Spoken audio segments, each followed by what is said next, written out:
Hi, I'm Carl Randall and welcome back to another episode of the Frontline Security Podcast. Now with me today is Tim Wren.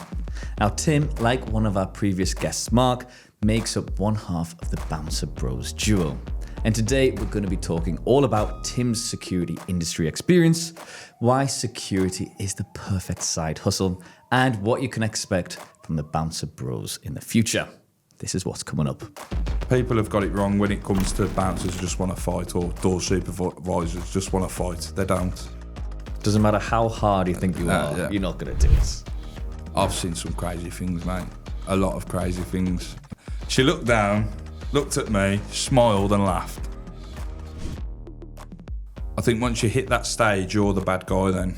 You're no longer a respected individual or door supervisor, you're just the bad guy. Looked at her, she's looked at me, thought, oh my God, you're going to save me, you are. So Tim, first of all, thank you very much for joining me today. No problem, it's a pleasure to be here. Yeah, I mean, we've been working together for the past 2 years or so. 2 years, yeah. And this is the first time we've met.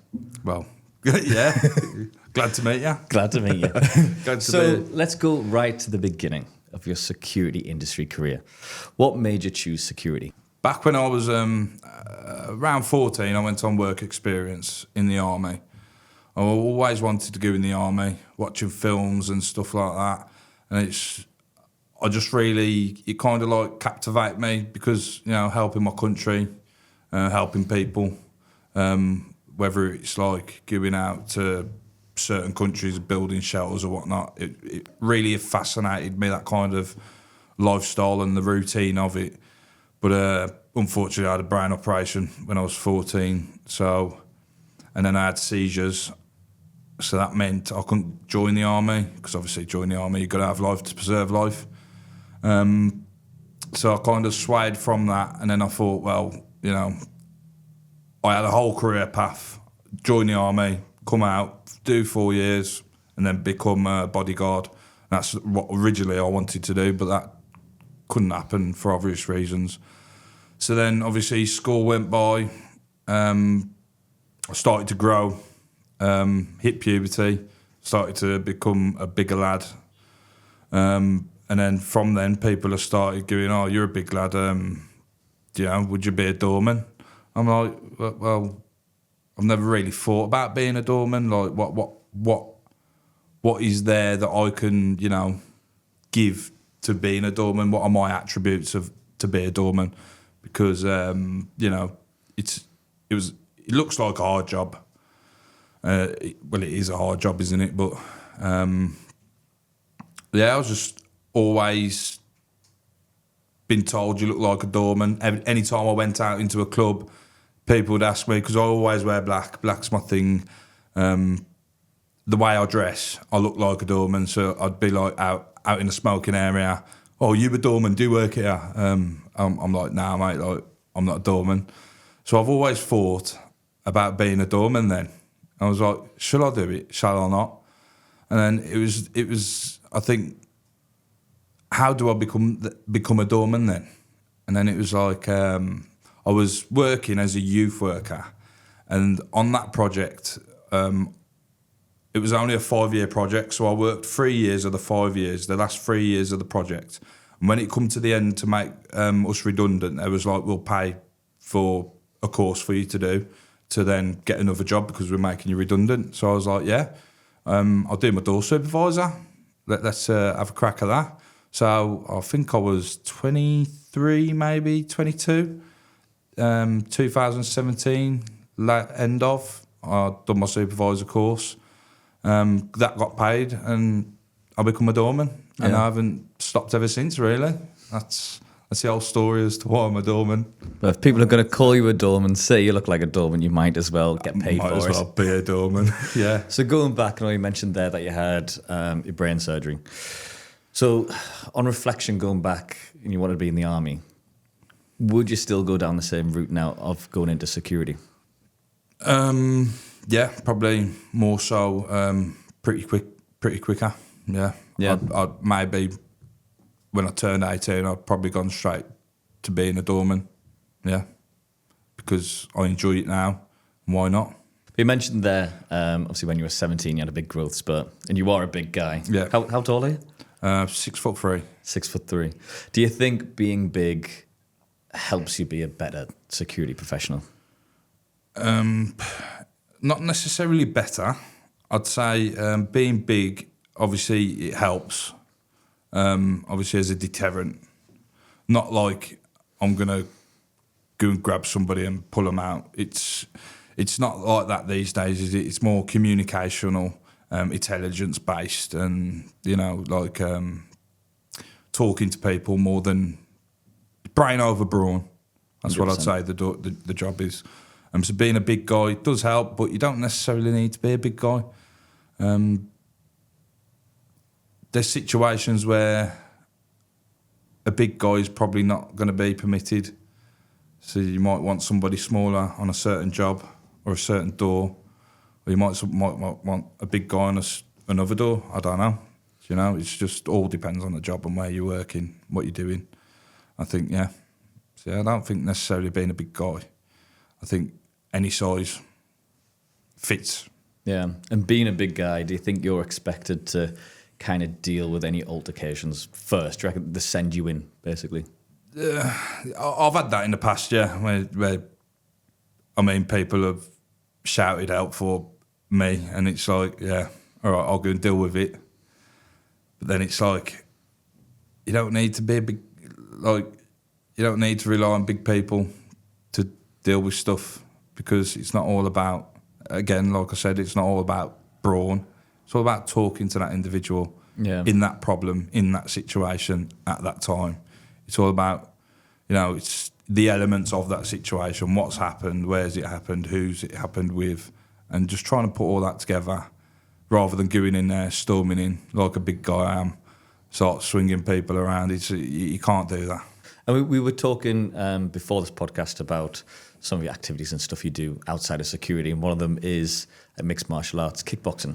How important is it for security professionals to stay fit and active? I think it's very important for security professionals to stay fit and active. I believe there's a lot of elements to working in security to be fit and active.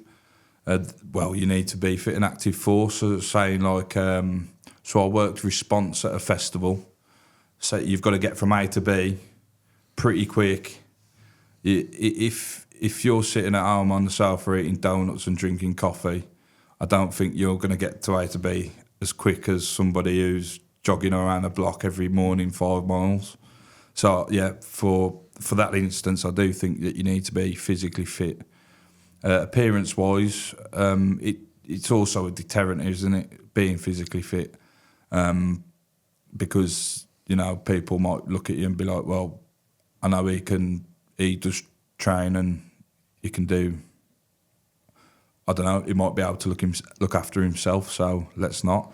But if you're there, you've got a big gut, struggling to stand up, half asleep because you've ate too many donuts, then they might just try. And so being physically fit, endurance as well, standing long hours. You've got to stand there, say 10 hours, maybe 6 hours at the most with a break. You've got to stand there and do your job, be alert for one. If you're drinking all these caffeine drinks and you got a downer and your body's not really fit enough to cope with it, and you start becoming lethargic and incompetent, and stuff can pass you, man. You've got to be alert, you've got to be on the ball, you've got to watch what you're doing constantly, head on a swivel. And people might say, he's doing kickboxing and stuff so he can fight on a night out. No. And people have got this just completely wrong perception of people. Yeah, I think I just do it for, discipline, just self respect, really. Just giving my body a healthy lifestyle. I think not necessarily do it for the job. I just do it to keep myself fit and healthy. I'm not looking to fight anybody. If anything, I want you to have a great night, a good time when you come out, obviously, or whatever you're doing. I don't want to disrupt your day in any kind of way. So yeah, I think people have got it wrong when it comes to bouncers who just want to fight, or door supervisors just want to fight. They don't. We don't want that. We want to go back home to our kids, to our families, and live a good life. We just like anybody else, just going to work, earning the money, paying the bills. We just choose to be a door supervisor rather than whatever else work is out there. And I think that's a big misconception people have. You want the shift to be as easy as possible? As easy as possible, mate. In, out, have a good night, see you later. I'll see you next weekend. That's literally how I want it. So speaking of shifts, you mentioned before that you've worked at festivals, and obviously you work in the Spoons in Wolverhampton. Yep. But where else have you worked? I've worked all over the UK. I've worked on a tour, doing CP. Who was that with? For non-boring disclosure, I can't tell you who it was with. But yes, we've done a tour with a very famous Punjabi singer, is what I'll say. It might be a big giveaway, but but yeah. So we've done a tour with him throughout the UK. We've done six places he was in the UK. So we've done a tour with him. That was great. I've worked Britain's Got Talent. I've worked at a live vet show. So this live vet show, there was actually operating on a horse. What, a live vet show? Yeah, a vet show. So it's called it was called the Vet Show, right? And it was all veterinary companies there, and they was performing an operation on a live horse. It was crazy, mate. Like, and this place is where I worked. And were you there in case the horse got up? Well, I was there just like, checking tickets, welcoming people in, making sure they know where everything is, toilets, exits, blah blah blah. And yeah, so I've worked at live vet show. And Britain's Got Talent. You mentioned Britain's Got Talent there. What was that like? That was pretty funky, man. They've got bands and all these jugglers and magicians and singers, dancers. Obviously, what you see on there, the various things. Some crazy people. It's crazy people, mate. There's all lined up and ready to go and eager. You're just watching them going by, doing their thing, and the vibe is just great. On a day like that, the shift goes, but then the vibes are good, man. People are enjoying themselves. You get to meet some famous people. Then you get to meet people who actually you'll see on screen when you're watching it. We're trying to be famous. I'm trying to be, yeah. But yeah, Britain's Got Talent. That was great. What else? Pubs, clubs, you name it. I've been in all around Wolverhampton. I think there's only 4 places I haven't worked in Wolverhampton. And Birmingham. I've worked London, Manchester, Liverpool. Everywhere. Pretty much everywhere, mate. Pretty much everywhere I've been around. And out of all those places, I'm pretty sure I know what you're going to say here. Mark said it was the Wetherspoons. But where's your most enjoyable place you've worked at? My most enjoyable place? I'd say Spoons is probably my second. I'd say it's my second. But it was in a bar with Mark. Okay, so you won't be heard of that. No. So it's the Billy Wright. It's probably my favourite place to work on a match day, in the Billy Wright. You got the Indian over the road. He sorts us out because when he has trouble, he'll call us and we'll go over and sort it out. So we get free curry. So he brings curry over on a match day. And then, yeah, man, you just, vibing it through the day. People walking past, you're having a bit of banter. People, I suppose when you work the door in your hometown, a lot of people are going to know you because obviously you live there, you live around that area. People know you already. And then once you work in those match days, you're around a lot of people are talking. So you get to know quite a multitude of people in your hometown. So then it becomes, it's not like you're at work. It's like that you're just out for the day at the pub, but you're at work. Obviously, we're at work, but you're still switched on. It's not like I'm not digging myself an hole. I do still work, I promise. I do. But yeah, it's Billy Wright has got to be some of the best times on that door because of the people. Like, it's not so much the work; it's who's around, what's happening on that day. It's great. It's just a great vibe to be around. So you mentioned that Spoons is number 2, Billy Wright is number 1. Billy Wright's number 1. They're both working on the doors. Both working on the doors. So what about working on the doors is it that you love? Oh, it's just the environment, I think. It's that I'm out, but I'm not out, I'm just out. That's what I feel like I am. Like, you're getting paid to be out. I'm getting paid to be out. It's a social aspect for me because it's like I can go out but not work and be buying drinks and paying stuff for my mates and doing whatever, paying in and this and that, where I can just work, get paid, but still have that kind of same environment. Do you know what I mean? And I think that's what I kind of like about the doors. It's that, you know, I get to see, you make friends, you know, when you're at a door and you're a regular door, you get to meet all the regular people that go into that venue, and that they'll be that you'll notice when you start working, or if you do work, you'll know who's who, and who will come and who will go, and who's there to stay, and then obviously you just make friends. You know, it's lifetime friends. Some of them. And I have made lifetime friends through the doors. It's a crazy industry to work, and it's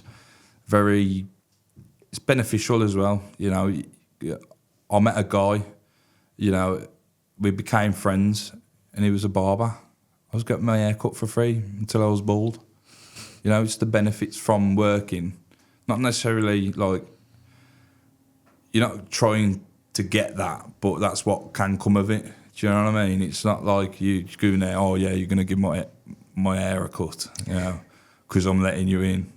No, you become friends with people, and they like you like them, and you know you hit it off, and that's what happens with friendships, isn't it? But yeah, I think social aspect through the doors. I think that's why I enjoy doing it. Yeah, and you mentioned there that working in security, it's a crazy industry to be in. So you must have seen some pretty crazy things. I've seen some crazy things, mate. A lot of crazy things in my time. 7 years of it. Do you want me to go through some? Yeah. I'll tell you loads of crazy things if you want. The viewers, the followers of Get Licensed and our viewers may have seen this already, but there was a guy washing his wig in the sink. Oh, why would you wash your wig in the sink? That was at Spoons, wasn't it? That was at Spoons. I walked down there and I said, mate, what are you doing washing your wig in the sink? And he just sort of looked at, I don't know. I didn't know I couldn't do it, mate. And I'm just like, yeah, mate, we serve food in here. Do you know what I mean? You can't be washing wigs and stuff in there. So. Was he in fancy dress? Or no, mate, just literally just clothes and a suitcase. I think he worked at the wig shop and he was trying to get some free water. I don't know. I'm still to this day trying to see what he was trying to do. But nah, I can't get my head around it. Get some characters. That's a bit crazy. I thought about these questions as well. Crazy. How crazy? Crazy. I was working at Yates's. It is now Slug and Lettuce. But I was working at Yates's on a block party. Block party is like a student night. It's the event of the night on a Thursday night. All the students in Wolverhampton. It used to be a busy night. It was packed. Like, I'm saying, like, people are touching shoulders. But this night was, we just opened. These 3 girls come in. And I'm stood on, like, the dance floor. Could say a dance floor. There's, like, two different levels. That was a dance floor. That's a dance floor. One had a pole. Like, you had a pole in the middle. I'm just chilling, like, on the corner of these 2 dance floors so I can see what's going on in both directions. These 3 girls are dancing on this dance floor, and I'm looking over, and them all right, are they? And one of them fell over. That's like, I heard her fall over, and I'm thinking, what's going on here? You know, so I'll go and help her up. So I helped her up. The dress at the top was a bit loose, and her friends popped out to say hello, and I was like, you've got a problem. She looked down, looked at me, smiled and laughed. I'm thinking, do you want to, like, put them away kind of thing? She's like, she just didn't know. I think she was a bit drunk, So she was oblivious to what had happened. So I'm like trying to point to them, obviously trying to not to be like crude or anything. And, you know, because a guy looking, it's a bit weird. So I was just like, yeah, like I told a mate, I nudged a mate, and a mate sorted them out for her. But yeah, that was pretty crazy. Is it crazy? I don't know. It's just weird. Maybe she was just saying thank you for helping me up. And yeah. It was the end of the night, 1 o'clock. You know, we give a grace of 15 minutes. So 1:15, we would like everybody out of the venue. Who was working Billy Wright. I was with Mark. So, and then it was like, I think 1:30. So we've gone 15 minutes over and we're not getting paid anymore. Do you know what I mean? So if you're not getting paid, you don't want to be at work. And there's this group of like 15, 20 people still drinking. It's Christmas time, so they're out for the works too. Obviously tanked up because it's the end of the night. We've gone, guys, come on now, like you're taking the mickey out. We just want you to leave so we can then pack up and go home. And because I worked elsewhere, I needed to go, but we couldn't go before they went. So then one of them started arguing with Mark. And I said, look, guys, you've got to go. You know, we've been more than happy to accommodate you for 10 minutes extra, 15 minutes extra. Can you now leave? And then that was it, man. I think they seen red and started fighting us. So me and Mark, just two guys, you got like 5 women and 15 men just going AWOL. So I think it was me and Mark looked at each other and we was like, we've got to do what we can do in this situation. Like, it's happening. Like, this is the worst nightmare for a doorman to be in, especially 2. And you've got no help coming through the radio. So you're trying to radio, you're trying to deal with stuff, and it's like, what's going on? So I think because me and Mark work so well together, it's like we just know what to do. And it's because I don't know, we're in sync. It's kind of like we work in sync. It's crazy. Like, that bond that we have, it's crazy. So yeah, we just getting these people out, and it was just like, what is going on? Like, these women are getting stilettos off, trying to get us in our heads, and I'm like, what's like? Yeah, so you can imagine, guys are throwing punches, and we're just like, yeah, we're just pushing them out the door one by one. We're going out, coming back in. They're trying to open the door, trying to boot the windows in, and I'm like, what is going on? So eventually, because it was snowing outside, you see, I don't think this is crazy. I think this is a bit funny. Because it was snowing outside, as we was like getting them out the door, they was all falling over the ice outside because there was a chunk of ice, so they was all going like Skittles, and it was crazy. I think 20 people, I mean, that's a bit too much for 2, but we done it, we got them out, and I think luckily that night we didn't get hurt. Yeah, I think the annoying thing is that you're saying that people stayed 10, 15 minutes. And to them, they're thinking it's only an extra 10, 15 minutes.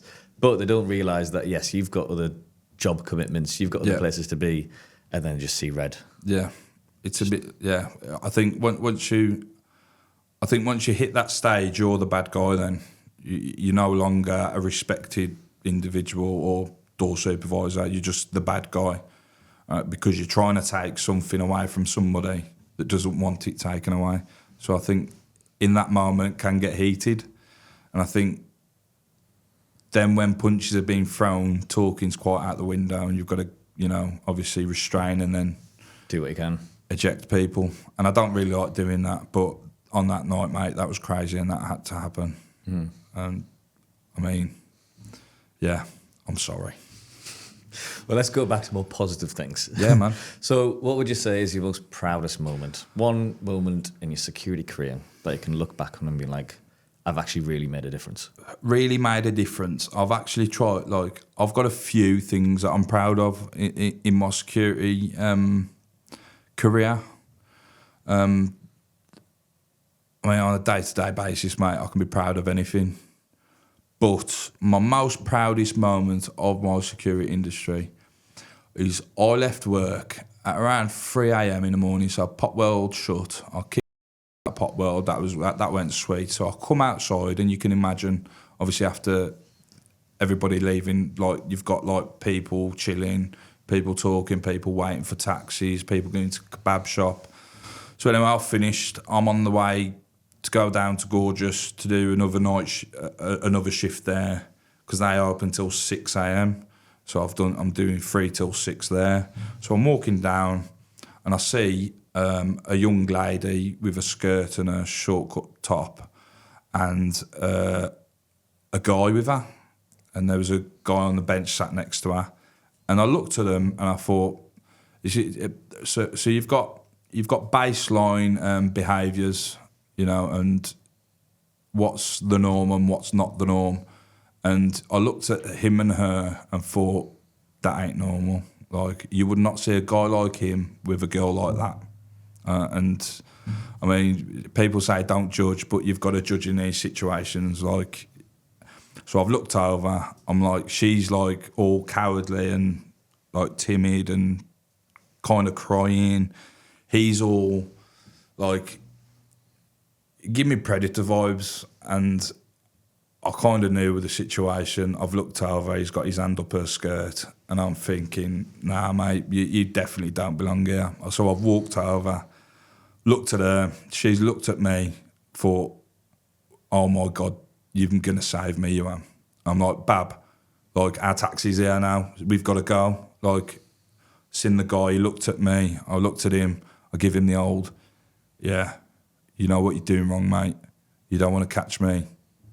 I've got to get, like, I'm thinking I've got to get to my shift, but you don't want to catch me after my shift, mate, because, you know, I would deal with it. But yeah, luckily enough, I said, Bab, like, we've got to go. Our taxi's here, we've got to go, like. And she looked at me like, thank God, like, what's going on? So I was just, and as she got, like, her mate was already on the way to get her anyway. So she got in a taxi, and I've walked back down, and I'll give him a mouthful. So yeah, I think that's my proudest moment, saving a girl from a guy like that. You just don't know what could have happened if you weren't there. If I was not there, mate, I reckon she would have been taken, or worse. See, I suppose, I mean, I don't know how passionate you are about working in security, but besides just earning a living, making money, what is it that's really meaningful to you working in security? I think what's meaningful for me is making sure everybody is safe and everybody's having a good time. It's not all about checking IDs and, you know, keeping policies in place and following rules and regulations. I think when it comes down to it, I'm passionate about keeping people safe. I think that's my biggest thing in security, and that's why I do it, because obviously wanting to join the army, it's that routine, you know, and I get routine from it.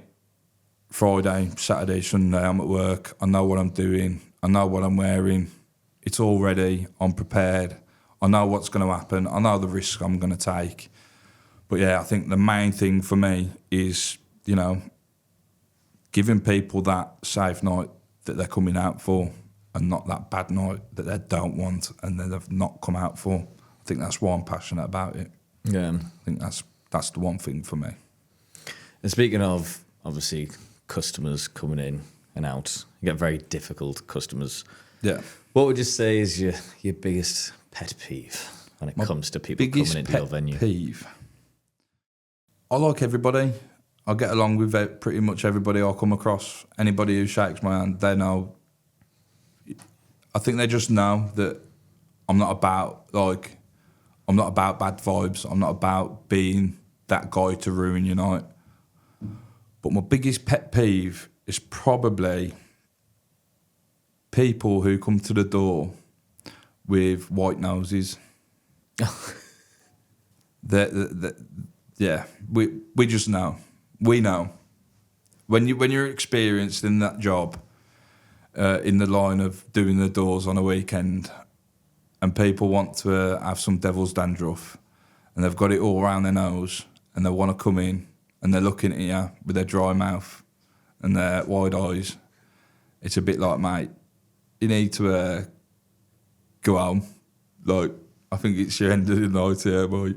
But yeah, I think that's my biggest pet peeve. Actually, yeah. So I've got another pet peeve. There's a few, but I'll give you two. So being disrespectful to doormen or door supervisors. It's like we're there to do a job. I get that. That's fine. But when you start taking things away or not letting people in, then it gets a bit heated and people kind of lose their tone with you and start being disrespectful, giving you the original slurs of, oh, you're only on £11 an hour, minimum wage, and you work in a door. It's a bit like, mate, like, I love what I do. I do it because you then don't have to. I'm putting my life at risk to give you a better night. And it's almost like I take it a bit personal, but I shouldn't, because, people have a drink and say things that I don't mean, but some do, some don't. I don't care, but I respect everybody until the respect isn't there. And I think that's a big thing in this industry, is that doormen get disrespected every single day, or door supervisors in any kind of sector get disrespected because of what they do and because of the bad name that some people put on it. I don't think that should be a thing anymore. I think those were the days of the past. Here, now, the future, the present, we're more respectful. We're not there to punch and kick people out and stop them coming in. We're just there to simply do our job, that what we're getting paid to do. Because if we don't do what we get paid to do, we've then not got a job. So it's a bit like people need to respect that we're getting paid to do a job and not necessarily try and, disrespect them in some way. Because I can see how it works. You won't let somebody in. Why won't you let me in? Because you're drunk, mate. I'm sorry. But I'm not drunk now. Am I drunk to you? I believe you are, sir. But then it's that back and forth then. You've got to be able to shut that down. And I think that's a respect. Just respect that you may have had a few drinks. He's just doing his job. He's got a livelihood as well. He may have a family at home that he's got to prepare for. Might got a baby coming up. And then he's, not done his job, let you in. You've got drunk, you fell down the stairs, and now you want to sue him. I think just that respect, that mutual respect, I think can go a long way. Yeah, I think that's a pet peeve for me. I think people forget that obviously door supervisors are humans too. They've got lives, like you said, they've got families and stuff. And I don't understand why it's still there. Because I know, most people wouldn't go into a club or a bar if there weren't security there. Yeah. Especially a club. You're not going to go into a club. It doesn't matter how big you are. I mean, you work in security. You're a big guy. Would you go into a club if there was no security there? I don't think I would. I think I'd look at it and think, why is there no security here? Doesn't matter how hard you think you are, you're not going to do it. Yeah. So we've talked a lot about, some of your crazy experiences, and you can see how much you do love working in security. But what advice would you give to someone who is thinking about booking their door supervisor course? They're thinking about joining the security industry. What would you say to them? I think do it. I think my advice would be do it. And this is what I say to everybody who asks this question. Should I be a doorman? Why not? Do you think, if you're asking that question, you must think you have some kind of skills and attributes to be a doorman, to ask, can I be a doorman? And I'd always say, get licensed, get on it, book your course, pay for your badge, work the doors 2 weekends. That's all you've got to work. 2 weekends, depending on how much the course is, maybe 3 weekends. You get your experience, you get the money back that you paid for your badge, and then you know then if you want to carry on working, you carry on working. And I think 9 times out of 10, people will carry on working because it's such an enjoyable job. And people can either work full-time or they can work part-time security. So I know, Tim, you work part-time, mainly on the weekends, and you've got a full-time job. Yeah. What is the full-time job you're So currently my working as? full-time job, I do cable pulling. So we're contracted with Virgin Media and O2, and obviously various different companies we do work for.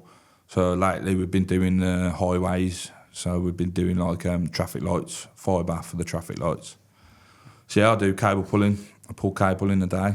And then weekends? Weekends I do Security. the doors. Yeah. And Security. what would you prefer if you were just going to go down one avenue? If I could get the same money that I'm getting from my day job as security, it would be security, because I've got a passion for security. It's got a little place in my heart. I'm a guy that changes job every year. Every year I've had a different job, apart from the jobs that I've loved, obviously, like youth work, until I got made redundant. But yeah, it would be security. No, it's the only job that I've really stayed in. Yeah, security is probably the job for me. It's the only job that I've stayed in pretty much since I've done it. And what makes security such a good side hustle for people? There's work. There's plenty of work out there. I mean, if you check out Get Licensed, Guard Pass app, they're putting jobs up there every week. Do you know what I mean? All you've got to do is create a profile, jump on the app, you know, click on where you want to work, and Bob's your uncle. You've got work. Do you know? It's just that. It's so like, I can speak to a friend. Oh mate, I'm not at work this weekend. You got anything? Yeah, sound. I'll get you on the door. Or do this. Get you on this event. Come meet me. You've got work, mate. There is work. It's not like there isn't work. So they say security isn't needed until it's needed. It's always needed. Like, whether it's a Tesco for a day, or, you know, you might be at a live pet show for a day. There's always work. And I think that's a good thing about security. That there will never be no work. There will always be work. So I think that's it. Yeah, 100%. I mean, I think with the advancements of technology and things, the one industry it's always going to be needed is manned garden, really. It's always going to be there. There's so much demand for it. So, yeah. And there's so many sectors to work in security. Hundreds of sectors. Hospitals, schools, colleges, universities. I mean, you name it. You walk into somewhere, there's a guard there, or there's a security there, or there's door supervisors, or there's even close protection people, but you might not spot them. But yeah, anywhere you go, there is a guy wearing that badge or wearing that uniform who is security. There's never going to be no work. Now, speaking of side hustles, you've pretty much got two side hustles alongside security. Yourself and Mark set up Bouncerbros, which is pretty much TikTok famous. And speaking to him a couple of weeks ago, he said that you were the main driving force behind the channel. I just love creating content. That's my thing, you know. And I got bored, so I was thinking of ideas, and then I thought back to what I've written previously on my laptop about doing a day in a life. And I thought I could do some on the doors, because in my day job I can't really record things and stuff because of health and safety, and I need to be switched on, because if I'm getting my hand trapped in a winch, you know, because I'm filming it, that's very dangerous. Might go viral though. It might go viral, yeah. But yeah, so I was thinking about, what about the doors? So I kind of looked into it, done a little bit of research into it, and I just put in doorman on YouTube, for example, and all it was negative. It was negative. People fighting with bouncers on the door, people giving bouncers a hard time, and there was no like positive vibes to being a doorman or a door supervisor. There was no, you know what is actually funny. Like, it was all doom, gloom, and violence, and I was a bit. That's not us. That is not door supervisors. You're only seeing that video because that situation got out of hand very quick, very bad. And you only see one side of it. You don't see the guy spitting at him, pulling his jacket for 20 minutes, before that video. You never see the build up. You never see the build up. So I thought, let's bring light to being a door supervisor, because we're not bad guys. People, like I said, you'll only see that one side when stuff happens. We're approachable. We get along with people. We want people to have a good night. And I thought, let's put it on its funny side. Let's just do some videos. Let's just do a video. I said to Mark, let's do a video, see how it goes. So we've done a video. The video is, some lads come in. The last one looks a bit young. Hands his ID. Mark looks back at the group. Is he going to get in because he's got a baby face? He's looked back at him and then let him in, and they all cheered. That's literally it. It's just a 30-second video. It's got over 33 million views. And Mad. On the night, it went up to 5 million on the first night that I posted it. And I just thought, how great is that? That people are actually liking and laughing at the fact that, this bouncer ain't all that serious. He's got a humorous side to him. And I think looking at Mark, you'd think that, he's intimidating, or God, he's scary. But when you actually talk to him, he's the soundest guy you'll ever meet. And he holds very good value in the industry he works in. He's really good at his job, and I cannot put anything bad to him. I've learned a lot of him, being with him through the years that I have. I've pretty much done my whole career with him. Obviously, I've worked elsewhere as well, but yeah, that's why it started, man. I just love creating content. Why consume it when you can create it and earn from it? It's 21st century. We've got the world of our, the world in our palm of our hands, and we can earn money from it. And some people are not. I mean, why not? Why missing the opportunity? I thought. And the good thing about your channel is, you said that you're changing people's perceptions of security professionals. Yeah. And you're also giving out really helpful, handy advice. Tips and tricks, what to do and what not to do. And I think that hit it off, man. Like, we was doing like short comedy skits, and then Mark was like, actually, let's look at helping people, and because that's what we like to do, and we get real good gratification when we help people on the night.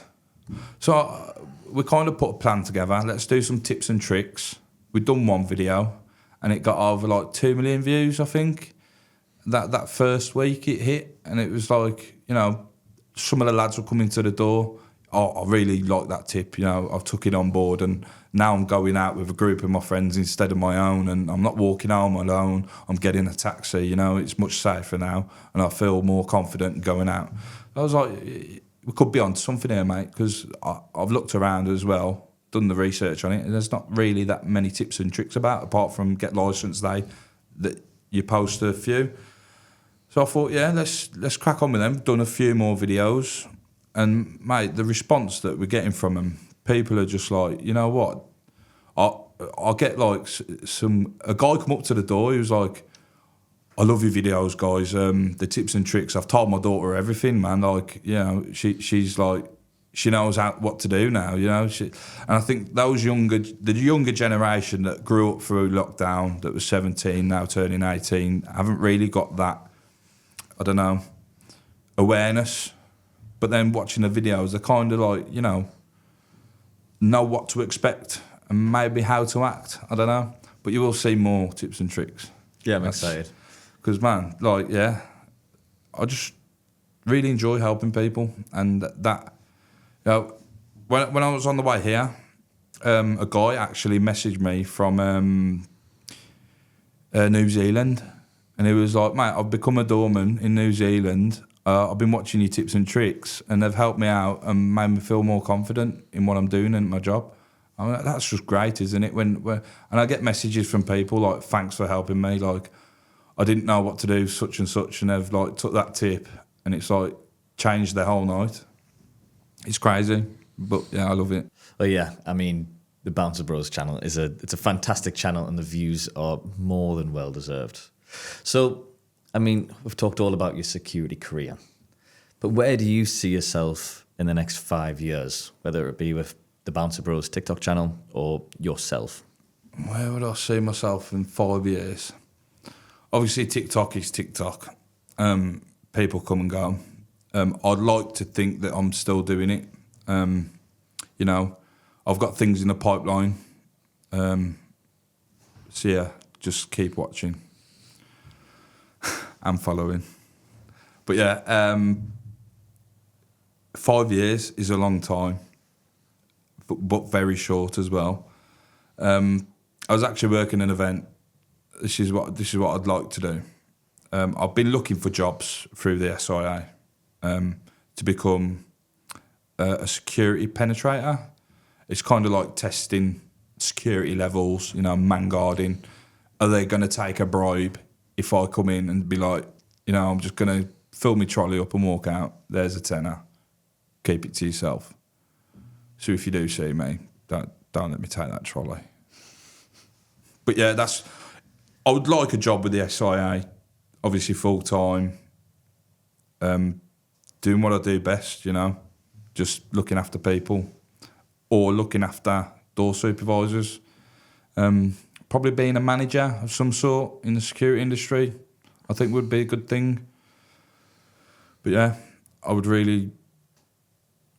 just going to stay in the industry. I'm not going anywhere.